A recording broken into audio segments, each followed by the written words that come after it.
dalam nama Tuhan Yesus kami berdoa mengucapkan haleluya. Amin. Terima kasih Yesus. Terima kasih Bapa. Kau selalu beserta kami Tuhan. Dan pernah meninggalkan kami. Terima kasih Yesus. Dia Tuhan yang selalu beserta kita. Amin Bapak Ibu.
It's all about you. It's all about you. Yes, Lord. It's all about you, Jesus. It's all about you. It's all about you. It's all about you. It's all about you, Jesus. It's all about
kasih Bapa di surga. Kuatkan kami, teguhkan hati kami terus Tuhan. Kami terus melangkah maju, menjalani kehidupan ini. Terima kasih Tuhan, Engkau berkati pemberitaan firman. Biarlah lewat firman Tuhan, Engkau boleh berbicara kepada kami, menyampaikan apa yang menjadi keinginanmu buat kami. Terima kasih Tuhan, terima kasih Tuhan. Kami siapkan hati kami, sediakan hati kami sebagai tanah yang subur untuk Engkau boleh berbicara kepada kami. Terima kasih Tuhan, terima kasih. Terima kasih Bapa. Dalam nama Yesus kami berdoa. Amin. Puji Tuhan. Selamat pagi Bapak Ibu sekalian yang dikasihi Tuhan. Shalom. Senang kita boleh bersama-sama kembali hari ini. Nah saudara, hari ini kita akan mau belajar topik yang flyer yang Bapak Ibu terima tentang giant killer, pembunuh raksasa. Nah saudaraku, apa yang sedang terjadi hari-hari ini memang bagaikan raksasa bagi kita. Baik seorang yang bertanya, saya ketemu, dia bilang gini, sudah 1,5 tahun COVID ini, rasanya kok makin lama ini makin tidak menentu, entah kapan ini mau selesai. Ini bagaikan satu peristiwa yang kita tidak tahu ujungnya kapan. Kalau orang berkata ada titik terang di ujung sana, nah kalau kita tahu ujungnya tidak masalah. Masalahnya kita belum tahu ujungnya itu sampai di mana, sampai kapan. Nah sementara hari-hari ini kita harus jalani terus. Kita tidak bisa berhenti. Kita harus menjalani terus hari ini. Nah hari yang kita jalani ini dalam satu dunia berkata dan memberitahu kepada kita dalam ketidakpastian. Tetapi dalam kehidupan ini saudara, kita tahu dalam ketidakpastian itu ada firman Allah yang memberikan satu kepastian kepada kita. Kalau dalam kitab Pengkhotbah berkata bahwa segala sesuatu apapun yang ada di muka bumi ini akan ada waktunya. Saya juga percaya ada waktunya pandemi ini dimulai dan akan ada waktunya ini akan selesai. Nah, antara dimulai dan selesai ini ada satu rentang waktu yang kita tidak pernah tahu. Kita juga tidak boleh menghakimi seseorang atau satu institusi karena kurang iman makanya dia terpapar, karena dia begini kurang berdoa makanya dia begini, nggak bisa. Ya, kita nggak boleh menghakimi seseorang karena satu dua peristiwa. Nah, Bapak Ibu, saya di 3 minggu yang lalu saya sampaikan firman ini bahwa kita memasuki masa peperangan rohani. Ya, masa peperangan rohani. Kita belajar begini Bapak Ibu, meresponi setiap firman yang Tuhan sampaikan. Saya juga belajar tidak mau gegabah dalam menyampaikan firman, karena saya belajar untuk apa yang menjadi hatinya Tuhan itu saya beritahu. Nah, kemudian pada waktu saya sampaikan firman tentang peperangan rohani ini, saudaraku, dan peristiwanya berturut-turut khususnya di internal lingkungan gereja kita, tiba-tiba peristiwa ini terjadi. Nah, saya dari awal karena sudah pesan ini dikatakan ini masa peperangan rohani, saya lebih intens dalam berdoa minta perlindungan Tuhan buat kita.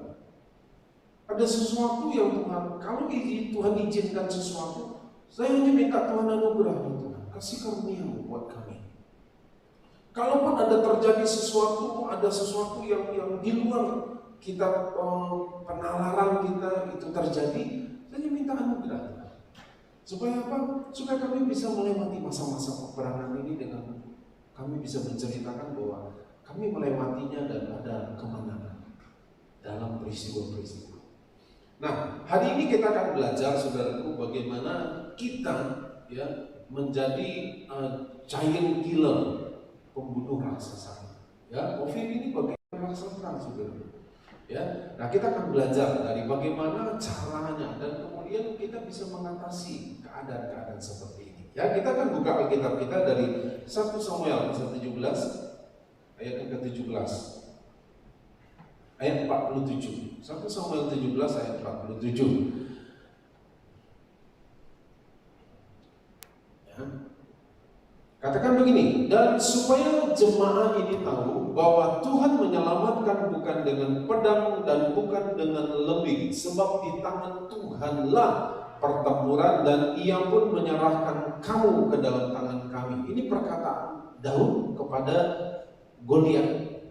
Jadi dia bilang gini, supaya segenap jemaah ini siapa? Orang Israel, umat Tuhan, tahu bahwa Tuhan menyelamatkan bukan dengan kekuatan mereka, keahlian mereka, ya, pedang dan lembing itu kan senjata perang mereka.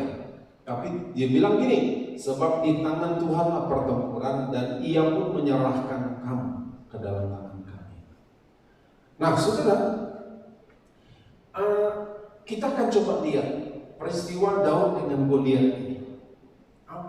Dan kemudian kita akan coba lihat apa yang senjatanya Goliat ini seperti apa, dan kemudian apa yang dia lakukan, dan kemudian kita akan tahu, ya, kira-kira kita akan belajar dalam update-nya hari-hari ini, ya. Nah, kita lihat dari 1 Samuel pasal ke-17, apa senjatanya Goliat sehingga membuat orang Israel itu seperti ketakutan sekali, ya. 1 Samuel 17 ayat yang ke-8 sampai 10.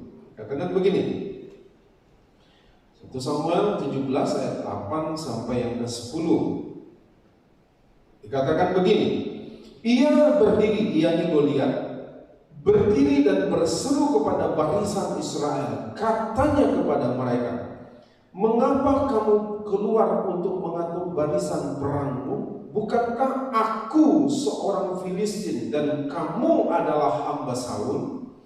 Pilihlah bagimu seorang dan biarlah ia turun mendapatkan daku. Jika ia dapat berperang melawan aku dan mengalahkan aku, maka kami akan menjadi hambamu. Tetapi jika aku dapat mengungguli dia dan mengalahkannya, maka kamu akan menjadi hamba kami dan takluk kepada kami. Pula kata orang Filistin itu, aku menantang hari ini barisan Israel. Berikanlah kepadaku seorang supaya kami berperang seorang lawan seorang. Goliat tingginya dikatakan kalau di ukuran sekarang ini kira-kira 3 meter 25 cm. Ya. Jadi plafon ini kan kira-kira 3 meteran lebih gitu ya. Nah, kira-kira kalau dia ini saudara tuh, kalau seumpama nih dari lantai ke ini 250 cm dan kemudian saya 170, 220, nah berarti kira-kira plafon ini tinggi. Kalau dia berdiri dari lantai ini setinggi itu orang. Tinggi rata-ratanya orang Israel 160, 170. Kira-kira begitu rata-ratanya 170. Dia 3 meter 25. Hampir 2 kali lipat tingginya. Nah, dikatakan dia memakai baju zirah. Baju zirah itu lempengan tembaga yang dibuat potongan kecil-kecil dan disusun di bagian depan ini. Berat baju zirahnya yang di bagian depan ini saja 57 kilo. Itu baru baju zirahnya. Dikatakan gagang tombaknya, kemudian mata tombaknya itu, ya, gagang tombaknya itu seperti besar tukang tenun, kira-kira sebesar ini, ya, dan mata tombaknya saja 7 kilo beratnya. Jadi dia itu punya kekuatan yang besar. Nah, dikatakan waktu orang Goliat ini keluar dan dia menantang orang Israel, gini, kita nggak usah perang. Nah, jadi saudaraku, jangan bayangkan perangnya zaman sekarang dengan zaman dulu. Kalau orang zaman dulu tuh dia bilang ada waktunya untuk perang, ada waktunya enggak.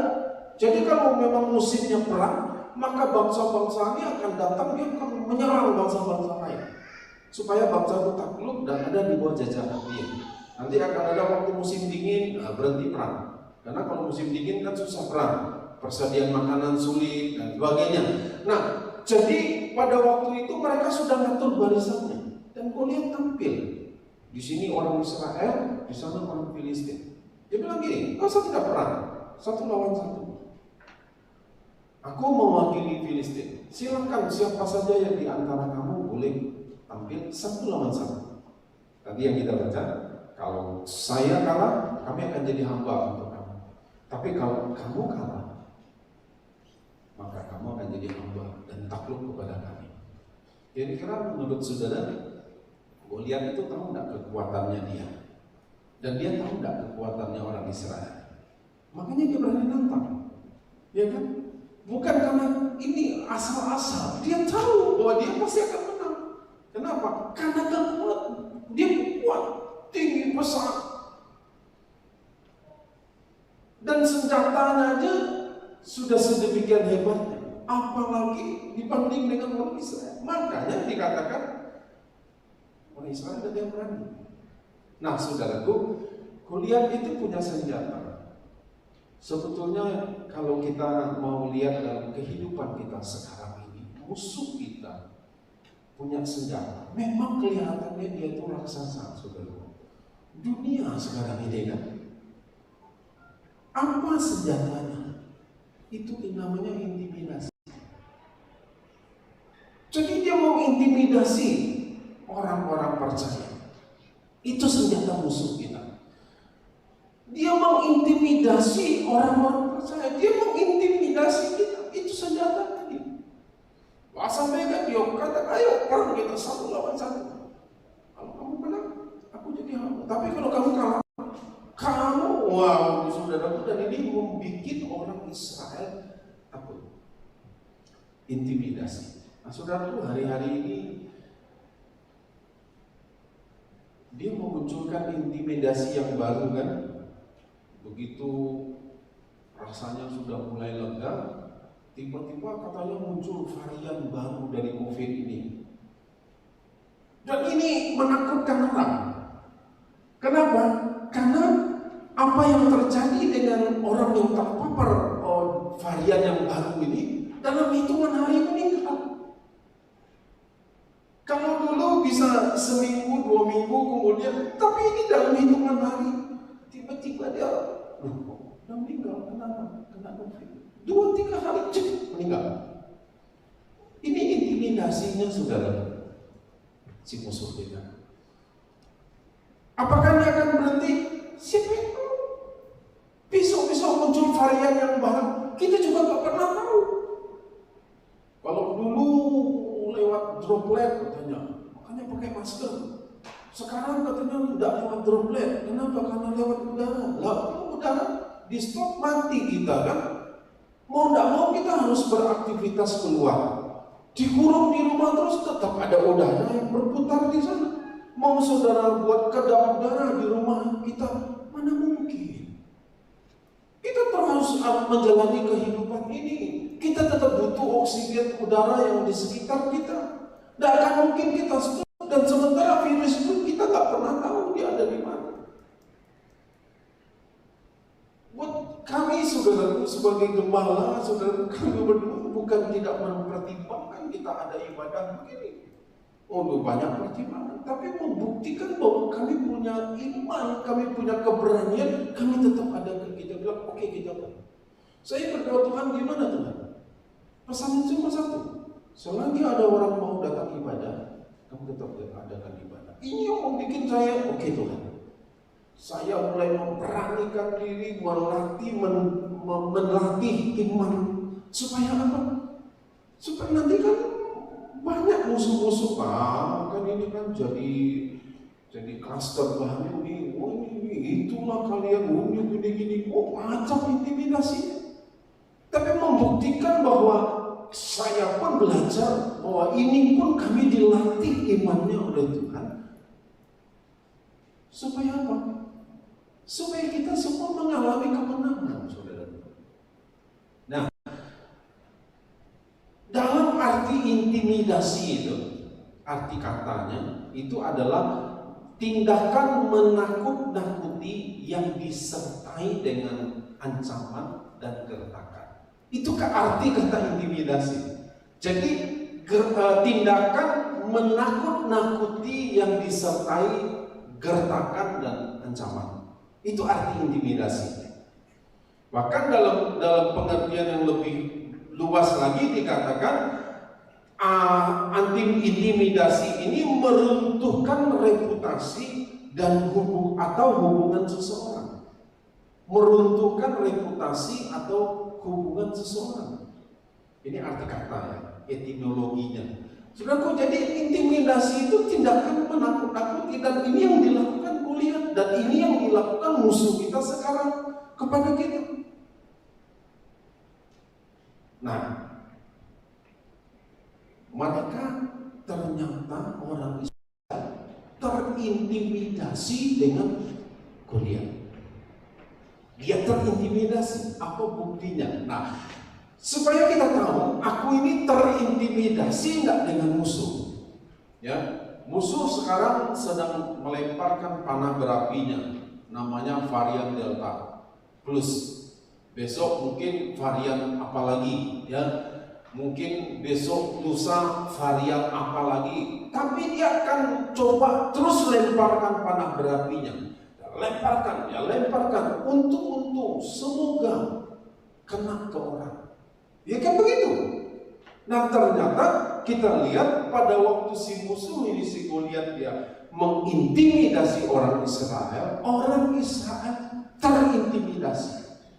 Apa buktinya? Nah, kita lihat ya. Buktinya ayat yang ke-11 dan 24. Ayat 11 dan 24 dikatakan begini. Ketika Saul dan segenap orang Israel mendengar perkataan orang Filistin itu, dibilang apa? Maka cemaslah hati mereka dan sangat ketakutan. Cemaslah hati mereka dan sangat ketakutan. Ayat yang ke-16, ayat yang ke-24. Ketika semua orang Israel melihat Goliat, apa yang mereka lakukan? Larilah mereka daripadanya, dari Goliat, dengan sangat ketakutan. Dia belum mengeluarkan senjatanya, saudaraku, baru lihat Goliat saja lari mereka. Kenapa? Karena dikatakan mereka cemas dan sangat ketakutan. Artinya orang Israel terintimidasi dengan Goliat. Apa bukti mereka terintimidasi? Hati mereka cemas dan ketakutan. Jadi saudaraku, ingat minggu lalu kita belajar senjata musuh itu tipu muslihat, dan dia melemparkan itu dengan salah satunya itu dengan kecemasan dan ketakutan, kekhawatiran. Jangan pakai senjata musuh ya. Minggu lalu berkata, jangan pakai senjata musuh untuk melawan musuh. Mereka ini terintimidasi dan kemudian hatinya cemas. Nah, jangan-jangan. Oh, jangan-jangan. Nanti begini, nanti begini, nanti begini, dan ketakutan. Lari mereka. Harusnya mereka hadapi. Nah, saudara, kita tidak boleh nekat. Sekali lagi, tidak boleh nekat. Jangan nekat, karena nekat itu senjata musuh. Ya, artinya jangan bertindak. Oh, ini orang Israel, saudaraku. Mereka ini akhirnya ngawur tindakannya, ngawur sekali. Kenapa ngawur? Karena cemas. Jadi orang kalau sudah cemas, orang kalau sudah sangat ketakutan, sudah dikuasai ketakutan dan kekhawatiran dan kecemasan, maka tindakannya itu unlogik, tidak logika lagi.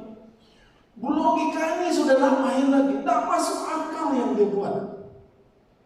Ada banyak orang yang bertindak tidak masuk akal lagi, ngawur sengawur-ngawurnya. Kenapa? Karena cemas dan takut. Kenapa dia cemas dan takut? Karena dia terintimidasi oleh si musuh. Dari mana datangnya intimidasi? Nah, kita lihat. Ya, dari mana munculnya intimidasi? Tapi gini saudaraku, jadi mari Bapak Ibu sekalian, saya mendorong kita semua. Kita takut dengan COVID ini, jelas saudaraku, kita takut. Tapi jangan biarkan ketakutan itu menguasai kita. Jangan biarkan ketakutan itu menguasai kita. Nah, coba lihat sekarang, ya, hati kita ini dikuasai oleh kecemasan, ketakutan, atau apa? Lihatlah tindakan kita. Seperti saya pernah sampaikan. Coba saudaraku pelajari dengan baik tentang virus ini secara ilmiahnya. Misalnya begini, contoh. Kalau virus ini dia tidak bisa nempel di benda, dia tidak bisa bertahan lama di benda mati. Jadi bisa jadi dia nempel di sini bisa, tapi dia tidak bisa selamanya. Sekian jam kemudian dia akan mati sendiri. Dia nempel di sini. Dan dia bisa berkembang biak kalau dia nempel di tubuh kita. Dan itu bisa berkembang. Tetapi kita juga perlu tahu, kalau dia itu masuk ke dalam tubuh kita, maka di dalam tubuh kita ini ada yang otomatis, yaitu sistem imun kita akan bekerja karena dia mendeteksi ada benda asing yang masuk, yaitu virus itu. Dia mendeteksi, bekerja dia lawan virus itu. Makanya kalau imun tubuh kita bagus, maka virus itu akan kalah. Tapi kalau imun tubuh kita tidak bagus, virus itu akan mengalahkan imun tubuh kita dan mengejarlah ke organ-organ tubuh kita yang lain. Ini secara ilmiah, ya, secara ilmiah begitu. Jadi ada orang yang seperti saya pernah ceritakan, tindakannya itu ngawur. Saya pernah cerita ya, dia beli ayam 2 hari yang lalu, sudah 2 hari masuk di freezer, Kan hari dia beli misalnya hari Senin, hari Rabu baru dia tahu ternyata si tukang jual ayam itu positif COVID. Anggaplah dia pegang itu hari Senin, anggap sajalah begitu. Nah, kalau benda virus itu nempel di ayam tadi yang sudah dia cuci, yang sudah dia masukkan ke dalam freezer, apakah virus itu masih bisa hidup 2 hari di dalam freezer? Tidak bisa. Tapi apa yang orang ini lakukan? Keluarkan ayamnya, dibuang. Ini yang saya bilang tindakan ngawur, tak logik. Sebabnya apa tak logik? Karena kecemasan dan ketakutan yang menguasai kehidupan. Ya, oke. Nah, jadi mari kita mau belajar tentang hal-hal ini. Cuman begini saudaraku, jangan sampai kita ini, saya kali lagi, jangan nekat, mesti bijaksana, mesti kita tahu apa yang harus kita lakukan. Tidak boleh ngawur, kayak orang saya bilang, mana COVID dan randangnya, gitu. Tidak bisa juga begitu, saudara. Kami di gereja kita juga belajar, saudaraku, untuk kita juga hati-hati. Misalnya begini, baik ini kan punya sarungnya nih, selesai ini kita buang. Bahkan kita beli alat untuk mensterilkan mic ini. Jadi supaya ini ada alatnya di sini. Nanti setelah kita pakai ini kita sterilkan. Bahkan masing-masing ini sudah ada nama pemiliknya, saudara. Jadi kalau Karen misalnya pakai yang mana Karen yang ini? Kan? Nah, dia akan pakai terus. Kalau dia jadi singer, mic-nya dia akan bawa terus ke sana minggu depan. Tidak ganti-ganti orang, dipegang terus. Kenapa? Karena bukti bijaksana dan kehati-hatian kita. Bagian yang kita bisa lakukan, kita lakukan. Kita kacaukan. Itu protek kita, aman. Sehingga nggak boleh banyak-banyak 2 orang saja di belakang. Kenapa? Karena jaga jarak. Ini kita lakukan. Nah, bahkan nanti kalau saya khotbah, kalau suatu saat Ibu Esther yang khotbah, mic ini bukan Ibu Esther yang pakai, nanti Ibu Esther punya lagi mic sendiri. Ini bagian bijaksana dan kehati-hatian kita untuk kita jaga. Tapi selebihnya itu bagian Tuhan. Bagian kita akan jaga betul-betul, saudaraku. Kita bicarakan dengan Pak Victor. Pak Victor, gimana kita untuk safety kita? Kita ingin anak-anak yang melayani juga mereka safety. Lakukan begini. Kita prepare dengan baik. Hati-hati dan bijaksana, yes, itu kita lakukan. Selebihnya kita percayakan ini kepada Tuhan. Nah, saudara, jadi kita lihat orang Israel terintimidasi. Tindakannya itu ngawur. Apa yang mereka lakukan? Ya, ayat 25 pasal 17.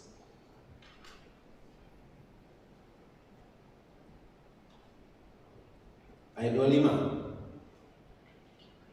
Berkatalah orang-orang Israel itu, sudahkah kamu lihat orang yang maju itu? Sesungguhnya ia maju untuk mencemoohkan orang Israel.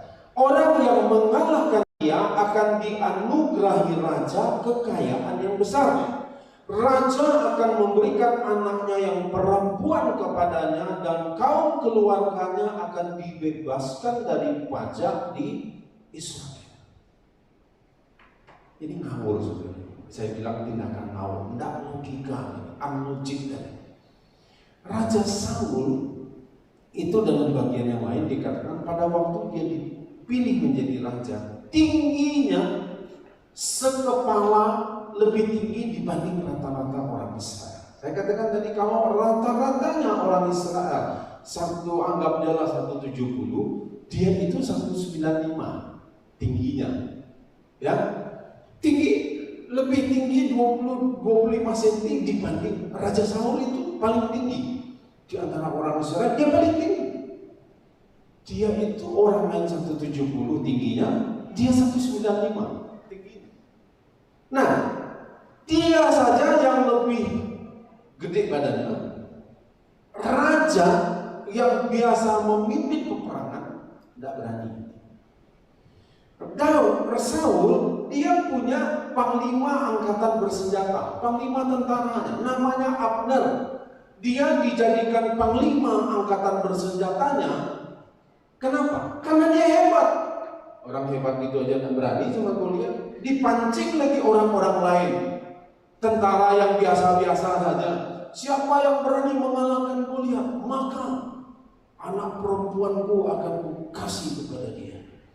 Saya katakan, Saul satu kesalahan besar. Apa kesalahannya? Dia jual murah anak perempuan. Dan kalau sudah lihat akibatnya belakangan hari, anaknya ini tidak lagi memiliki respek sama bapaknya. Kenapa? Karena kau jual murah saya. Kan kayak dilelang aja dia kan. Siapa saja, kalau dia berumur 70 tahun bisa kalahkan Goliat, kawin dengan anak saya. Kan begitu yang dia bilang. Dan aku akan kasih kekayaan yang besar. Bahkan keluarganya akan dibebaskan dari pajak. Kalau kita menganalisa, saudaraku, Israel waktu itu ekonominya lagi tidak bagus. Makanya dipancing dengan kekayaan yang besar. Dibebaskan dari pajak. Saul menerapkan pajak yang tinggi untuk rakyatnya. Rakyat jadi sengsara. Saul sudah bertindak ngawur. Kenapa? Karena dia cemas dan dia ketakutan. Sudah, mari kita mau cek dalam kehidupan kita. Kalau hari-hari ini sudah mulai bertindak ngawur, nekat-nekatan, tanpa perhitungan lagi, tanpa pertimbangan lagi, jangan-jangan nanti cemas. Tapi kalau kau betul-betul bijaksana pertimbangan ini, mungkin kecemasan pun yang sudah ada. Ya, nah ini kita mau belajar. Ya, mari kita belajar. Yang tahu siapa? Tentu Bapak Ibu. Lihatlah apa yang Bapak Ibu hari-hari ini. Ya, apa yang Bapak Ibu rasakan hari-hari ini? Kalau kecemasannya kecemasan tingkat tinggi, coba lihat. Ya, sekali lagi Bapak Ibu ya yang ada di rumah juga, yang kita semua, jangan ngawur. Ngawur itu membuktikan bahwa orang itu sudah dikuasai dengan ketakutan dan kecemasan. Enggak boleh ngawur, ya. Nah,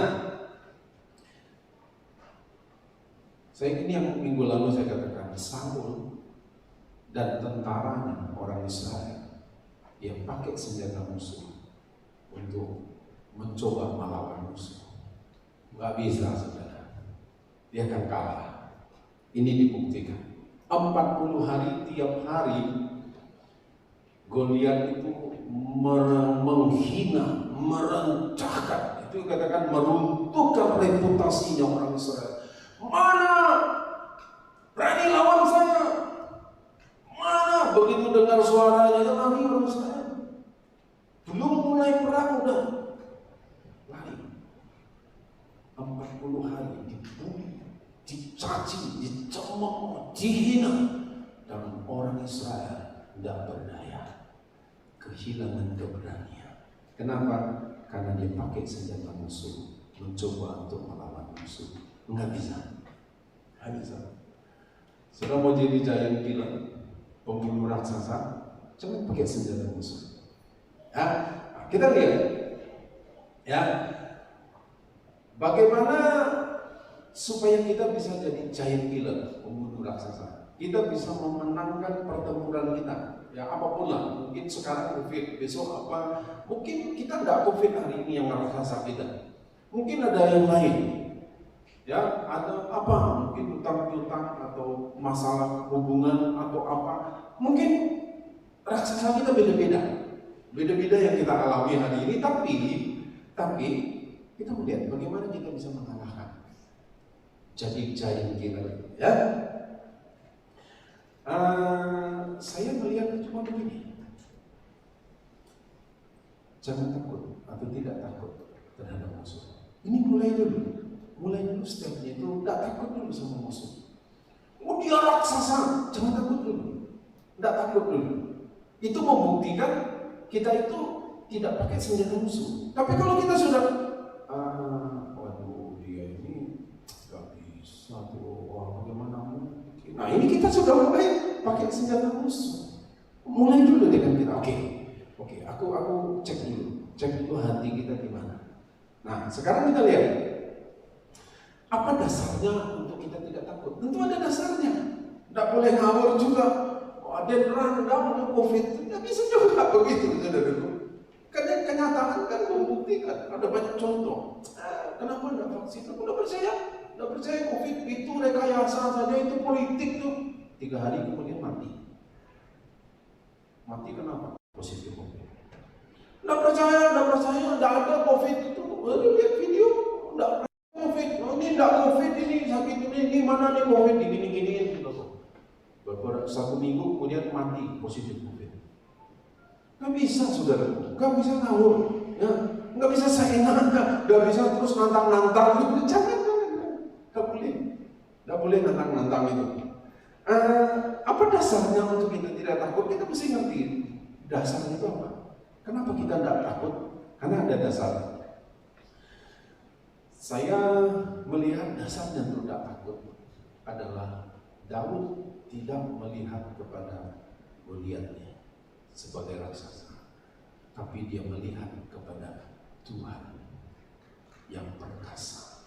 Ini tindakan Daud. Ini yang membuat dia tidak takut. Dikatakan pada waktu itu Daud berumur baru 17 tahun, belum pernah ada di ketentaraan, belum pernah perang. Ya, dia belum pernah lakukan itu. Dia tidak tahu tentang peperangan. Kenapa? Karena dia hanya ditugaskan oleh bapaknya jaga kambing domba, dibuang oleh keluarganya. Dia dianggap kayak anak haram gitu ya. Sudah jadi dia kayak disingkirkan dari keluarganya untuk menjaga kambing domba. Ya, yang lalu-lalu saya pernah kupas, tapi kita tidak kupas itu. Tapi kita lihat bagaimana Daud tidak pernah punya pengalaman perang. Tapi yang dia tahu, dia tidak boleh lihat Goliat si raksasa. Dia lihat Tuhan yang besar melebihi si Goliat ini. Nah, kita lihat apa yang Daud lakukan. Ya, kenapa dia tidak takut? Nah, lihat apa yang dia katakan. Ya, 1 Samuel pasal 17, masih di pasal 17 ayat yang ke-45 sampai 47 tadi yang kita baca tadi. Ya, ayat 45 mulai.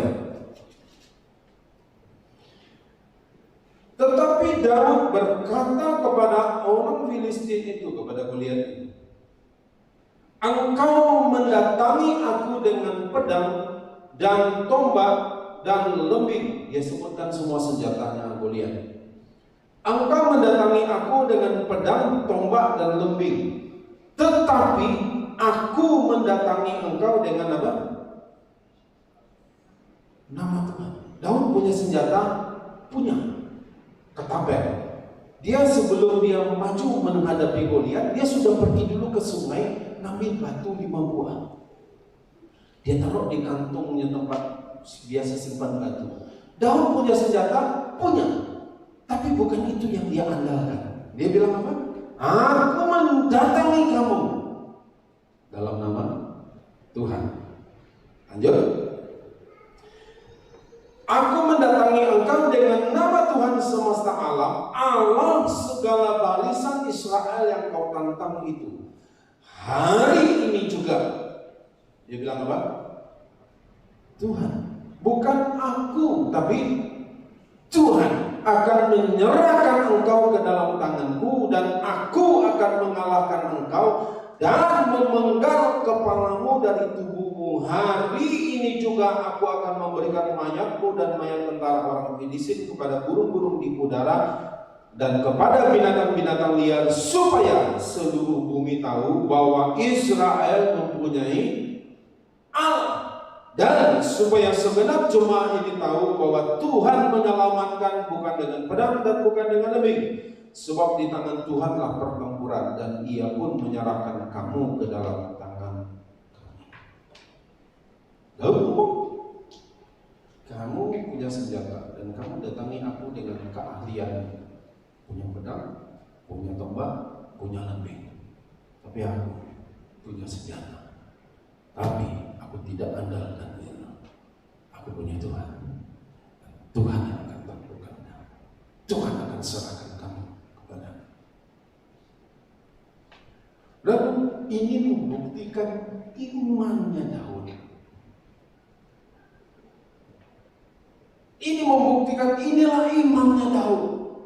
Kamu boleh hebat, kamu boleh raksasa, kamu boleh ahli, kamu boleh terampil gunakan pedang, kamu boleh hebat gunakan tombak, kamu boleh hebat gunakan lembing. Tapi aku punya Tuhan yang akan mengalahkan. Dan kemudian apa yang Daud lakukan?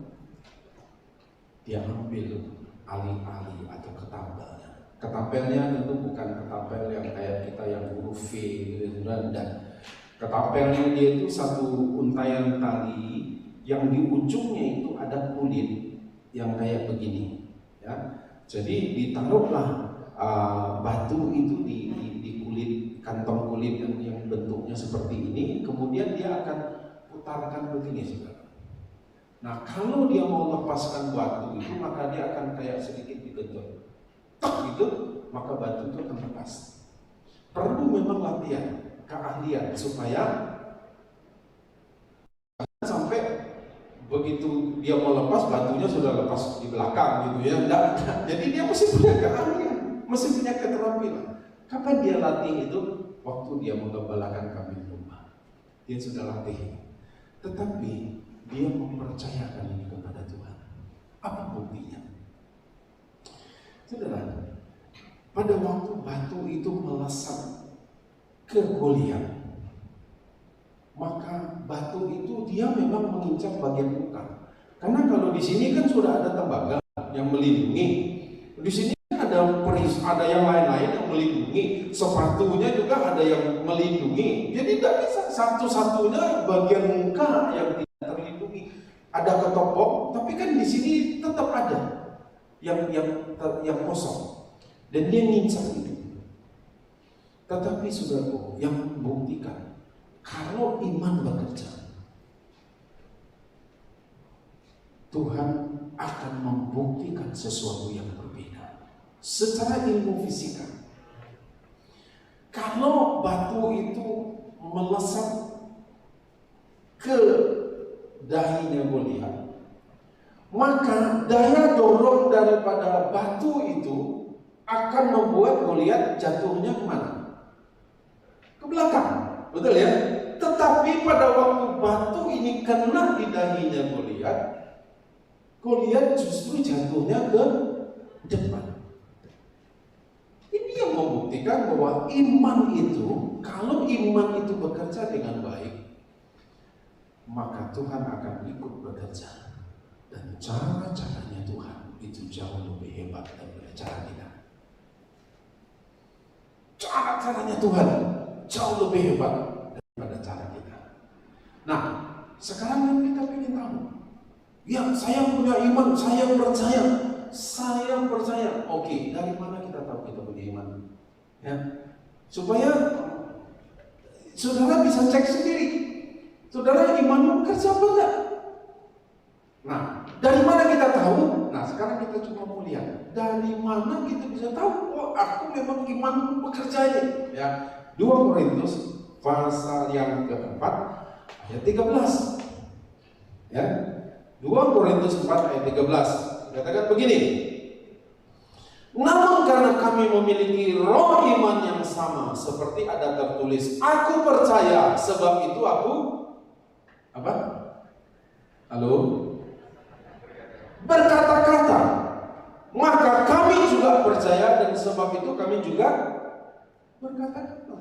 Ternyata iman yang tidak kelihatan itu bisa nampak lewat apa? Lewat perkataanmu. Apa yang kau katakan, itulah wujud daripada imanmu. Jadi kalau perkataanmu adalah perkataan yang selalu takut, selalu cemas, ya itulah imanmu. Imanmu sedang negatif. Bukan hanya positif COVID, negatif COVID, enggak, imannya negatif. Jadi saudaraku, iman itu, ketakutan dan kecemasan itu adalah iman percaya, tapi kepada yang negatif. Itu ketakutan atau kecemasan, kekhawatiran itu adalah iman yang percaya kepada yang negatif. Tapi kalau percaya itu adalah iman kita kepada hal-hal yang positif. Jadi kalau engkau selalu berkata-kata mencemaskan sesuatu yang belum terjadi, dan kemudian selalu nanti kita kena COVID kalau gitu, nanti kita begini, nanti perkataanmu begitu. Tapi mesti saudara, sekali lagi saudaraku, bukan berarti dalam konteks kita ya sudah nekat saja, pokoknya beriman saja. Ya jangan nekat lah, ya jangan nekat, pokoknya jangan ngawur. Tapi kita mesti beda. Nah, lihatlah perkataan. Apa yang kau katakan hari-hari? Kalau perkataanmu adalah perkataan yang positif, berarti kau sedang percaya. Tapi kalau perkataannya negatif, negatif. Selalu khawatir ini, takut ini, khawatir ini, cemas ini, dan itu kan kelihatan. Ya, dari reaksi kita, tubuh kita, dari perkataan kita. Nah, saudara, kalau itu berarti engkau sedang takut dan cemas. Akan keluar lewat perkataan. Kami percaya, maka dia katakan kami berkata-kata. Kami takut, maka kami juga berkata-kata tentang ketakutan. Saudara, hari-hari ini apa yang banyak Bapak Ibu bicarakan? Bolehkah kita membicarakan tentang COVID? Boleh, tapi harus ada ujungnya. Jangan berhenti di situ. Ya, boleh, tapi harus ada ujungnya. Apa ujungnya? Katakan, Tuhan bersama-sama dengan kita. Tuhan pasti tolong kita. Sudah, saya ada satu pesan khusus untuk saudara yang punya usaha, hari-hari ini, ataupun saudara yang bekerja. Saudara mengalami hari-hari ini dampak daripada COVID ini, usaha Bapak Ibu omsetnya menurun. Ngalami ya? Betul ya? Ngalami ya? Tapi pesan Tuhan satu, jangan pernah pakai senjata musuh untuk melawan musuh. Engkau mengharap untuk diberkati, tapi engkau selalu bilang sepi, orang tidak ada belanja, orang takut, sepi, kurang. Engkau sedang pakai senjata musuh untuk minta harap berkat dari Tuhan, tidak akan pernah bisa terjadi. Apa yang harus kita katakan? Jangan pakai senjata musuh. Tuhan, kepadamu-lah kami bersandar hari ini. Engkau akan membuat kami berhasil dan beruntung. Aku berharap kepadamu, aku percaya kepadamu Tuhan. Engkau akan menolong aku Tuhan. Di tengah keadaan-keadaan yang sulit ini, aku tahu Tuhan, aku tahu orang-orang sulit dan kami pun sulit, tapi kami percaya Tuhan, Engkau akan tolong kami, Engkau akan melepaskan kami dalam keadaan yang sulit ini, Engkau akan memberikan jalan keluar kepada kami, Engkau akan tolong dan Engkau akan berkati kami. Ini senjata yang harus kita pakai. Ya. Pesan ini kuat, Tuhan bilang, ngomong, kasih tahu. Hari ini saya kasih tahu. Ya, sudah mengalami itu, oke, jangan bilang, jangan ucapkan, tidak perlu, itu intimidasi iblis. Dia sedang mencoba intimidasi, seolah-olah nanti kita bilang, ya, memang semua kurang ya. Tapi itu intimidasi, mencoba untuk terus menghancurkan kita. Tapi jadilah Jayantika, pembunuh raksasa. Ya, tetap punya iman, percaya Tuhan ada bersama-sama dengan kita. Tuhan, tolong Tuhan. Bagian kita, lakukan bagian kita. Bagian kita berjaga-jaga, seperti saya ceritakan tadi. Bagian kami gereja, kami berjaga-jaga. Bahkan kita beli termogan itu, yang termogan medis. Jadi kalaupun Bapak Ibu berturut-turut 10-20 orang di termogan, itu tidak akan membuat suhu tubuhnya itu, termogannya itu berubah. Kenapa? Karena tingkat presisinya itu 0,0. Tapi kalau kita beli termogan agal-agal yang 300.000, yang kelima nanti sudah error, yang keenam, yang ketujuh itu sudah error, tidak akurat lagi. Bagian kami gereja kita jaga itu, biar mahal tidak apa-apa, yang penting akurat. Jadi kalau orang demam, betul-betul demam, dia terdeteksi di situ. Meskipun tingkat presisinya, akuratnya itu cuma 0,3, boleh sekarang.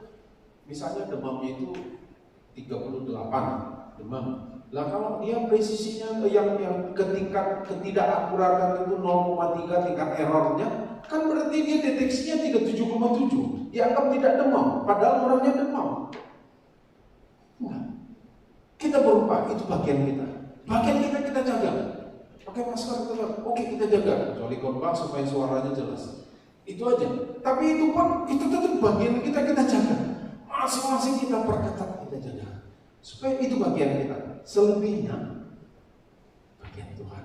Itulah iman kita percaya kita. Tuhan, tolong kami Tuhan. Tuhan, kami berharap padamu. Saudara, hari ini, jadilah Jayantika, pembunuh raksasa. Jangan biarkan raksasa itu mengintimidasi dan menghancurkan hilang. Engkau jadi hilang keberanian karena dia mengintimidasi. Apapun yang dia intimidasi hari-hari ini, entahkah dalam usaha kita, entahkah dalam kerja kita, entahkah dalam keluarga kita, kalau dia sedang mengintimidasi kita hari ini, jangan biarkan kita terintimidasi. Kita berdiri tegak dalam nama Tuhan yang ada di dalam Tuhan yang bersama-sama dengan aku. Dialah yang melindungi aku, dialah yang memberkati aku. Dan hari ini aku akan mulai usaha dengan berkat Tuhan. Aku akan memulai pekerjaanku dengan berkat Tuhan. Kalau memang mengharuskan aku tetap harus pergi, aku minta perlindungan. Kalau memang diharuskan, aku tetap harus keluar beraktivitas Tuhan. Aku minta perlindungan Tuhan. Ini yang harus kita lakukan. Membuktikan iman kita. Lewat apa? Apa yang kau katakan. Kalau perkataan positif, berarti iman masih akan bekerja. Tapi kalau berkata selalu negatif, kekhawatiran, kecemasan yang tidak pada tempatnya, mulai ngawur-ngawur, berarti engkau sedang cemas. Engkau sedang takut, engkau sedang khawatir. Malinglah sekarang. Balikkan keadaan. Jangan dikalahkan oleh si raksasa, tapi jadilah orang-orang yang mengalahkan raksasa. Mari kita berdoa. Terima kasih Tuhan. Terima kasih Kami bersyukur kepadamu untuk hari ini Tuhan. Kami tahu Tuhan, Engkau mengasihi kami. Engkau tidak mau kami hancur, ditaklukkan, dikalahkan oleh si raksasa. Apapun raksasa yang sedang kau hadapi hari ini, jadilah giant killer, pembunuh raksasa. Taklukkan. Bukan karena engkau hebat, bukan karena engkau terampil, tapi karena Tuhan ada bersama-sama dengan. Lakukan bagian kita akan lakukan. Selebihnya kita percayakan kepada Tuhan. Bapak, terima kasih untuk hari ini. Kami akan berdiri tegak Tuhan, melangkah maju, menghadapi raksasa. Kami tidak lari, tapi kami akan hadapi. Meskipun hari ini sepertinya belum ada jalan, tapi firman-Mu berkata, kami punya Tuhan. Kami punya Tuhan. Kami punya Tuhan yang sanggup mengatasi raksasa ini. Kami punya Tuhan yang sanggup mengalahkan raksasa. Kami punya Tuhan yang sanggup menolong kami, memberikan kemenangan kepada kami. Bapak, terima kasih. Dan di tempat ini hamba berdoa Tuhan untuk setiap anak-anak, baik kami yang ada di rumah maupun kami yang ada di tempat ini. Dan kami berdoa saat ini, Engkau adalah giant killer, pembunuh raksasa. Engkau bukan ditaklukkan oleh raksasa, tapi Engkau yang jadi pembunuh raksasa. Hadapi dia. Hadapi dia sekarang. Jangan takut kepada Tuhan. Tidak takut. Kita tidak takut dengan musuh karena ada dasarnya. Karena kita punya Tuhan. Kita punya Tuhan yang perkasa, Tuhan yang memberikan kemenangan, Tuhan yang sama-sama dengan kita. Jangan biarkan engkau terintimidasi dengan musuh. Jangan pakai senjata musuh untuk menyerang dia, tapi pakai senjata Allah. Dan hari ini, lihatlah apa yang kau katakan. Kalau selama ini ada banyak kata-kata negatif yang keluar dari mulutmu, aku lemah, aku tidak berdaya, aku begini, aku susah, aku mengalami sulit, aku mengalami, dan banyak yang negatif lagi. Tapi hari ini Tuhan katakan, kalau kita mengaku kepada Tuhan, Tuhan akan mengampuni dosa kita. Dan seperti Ayub pernah berkata, Tuhan, hari ini Tuhan, semua perkataan-perkataan negatif yang pernah keluar dari mulut kami, aku cabut perkataan negatif itu. Yang berkata usahaku sepi, usahaku susah, usahaku sulit, aku cabut dalam nama Yesus. Semua ketakutan-ketakutan yang tidak beralasan, yang tidak berdasar, hari ini yang pernah kau ucapkan dalam mulutmu, lewat perkataan, aku cabut semua ini Tuhan, aku cabut. Sama-sama kita katakan, aku cabut dalam nama Yesus. Kata-kata yang meragukan, kata-kata bimbang, yang tak percaya dengan kuasa Tuhan, dengan perlindungan Tuhan, dengan penjagaan Tuhan, dengan blessing-Nya Tuhan, aku cabut dalam nama Yesus. Aku cabut dalam nama Yesus. Dan aku percaya Tuhan, kami mau pakai segenap senjata Allah supaya kami menang, kami mengatasi, dan kami akan berdiri tegak.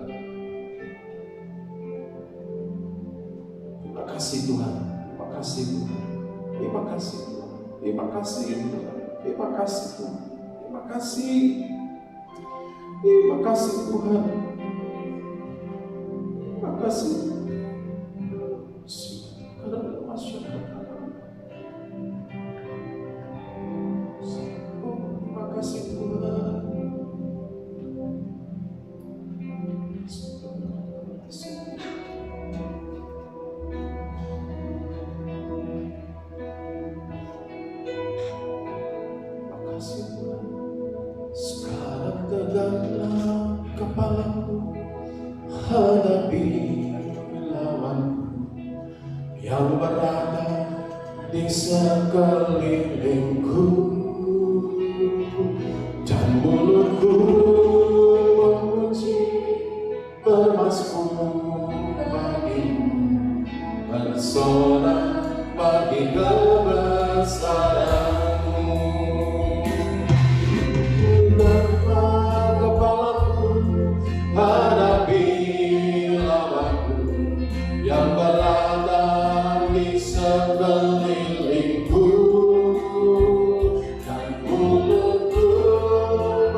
Shalom warga kerajaan, apalagi tanda orang dewasa.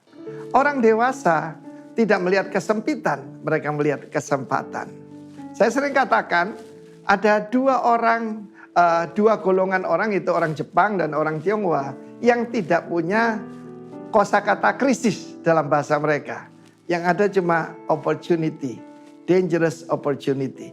Dan saat ini ada 5.000 orang laki-laki kepala keluarga, belum istri jadi 10.000, belum anak-anak mereka.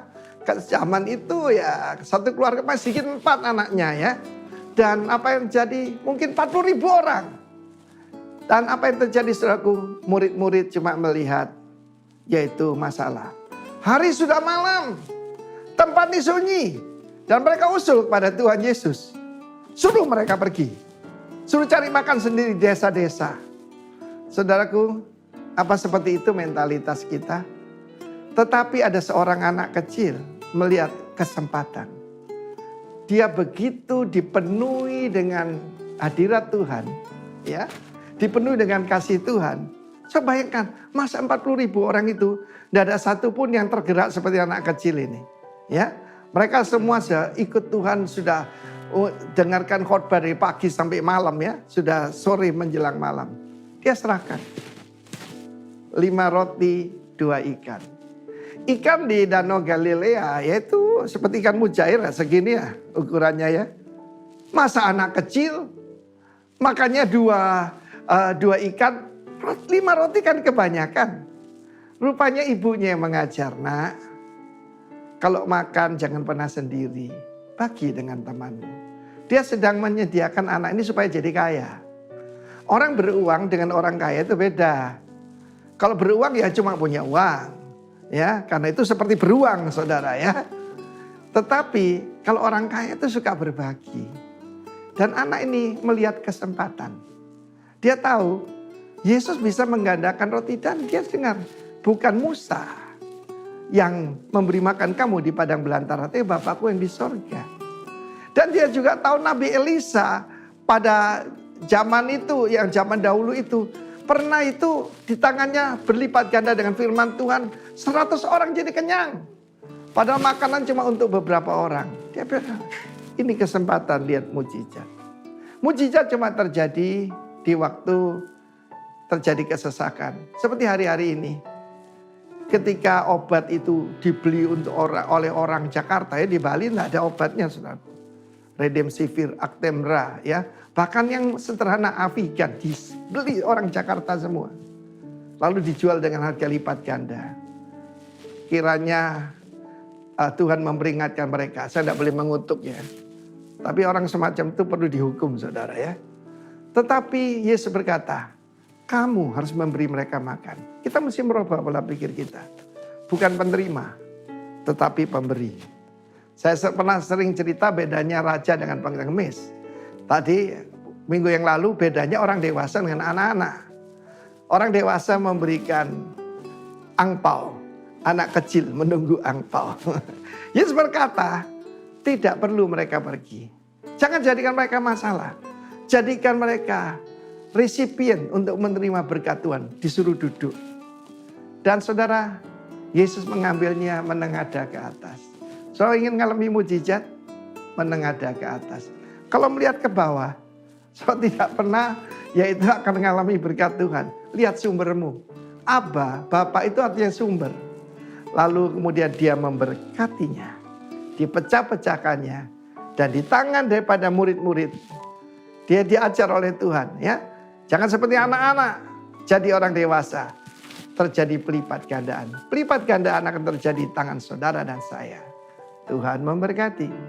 Amin. Akan segera mengakhiri ibadah kita. Saya akan Bapak Ibu Saudara memimpin ini.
kasih atas berkat dan anugerah-Mu yang telah Kau nyatakan kepada kami pribadi lepas pribadi ya Tuhan.